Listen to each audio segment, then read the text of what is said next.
All right, I want you to look at what is the outright terrorism that they're engaged. I capture still images of that and capture still images of this, but I wanted to get it on video. I want you to witness the terrorism that the entity is engaging in. That's also understanding demonic activity. This is crossing path one way and crossing path the other way. They're engaging in what's demonic pacing. This is what they're engaging in the specific environment, and they're accomplishing it as a group. You have more than one helicopter. This is the practice of demonic activity. It's the outward demonstration of it. Crossing path down here, they're all in relevant position. They're all covered in the evidence, and the people of the state are going to be prosecuted. While you are witnessing that terrorism, the people of the state are engaged in that terrorism together. You're talking about what's going to be a massive raid. To break it down for you, to be honest with you, a massive raid.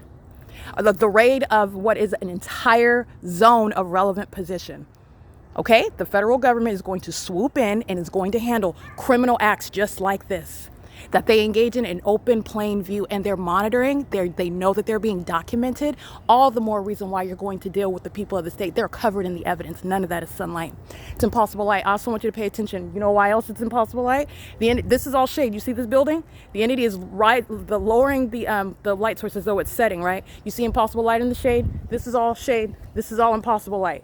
It's impossible because the sun wouldn't be here, period. But it's also impossible. Remember, the light has nothing to do with the presence of the light source. The entity is engaged in outright terrorism, by the way. And that third-party group stalker with the child in the vehicle, he's going to federal prison.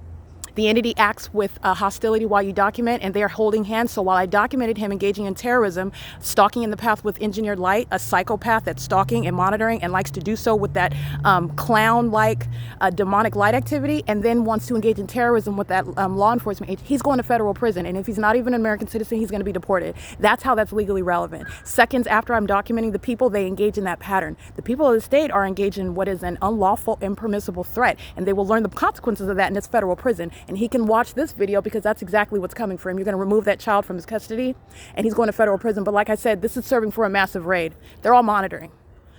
My personal information, when I take my panties off, when I'm getting dressed and undressed, they all know about it. That's what you need to understand is going on. The demon possessed, they're sex offenders.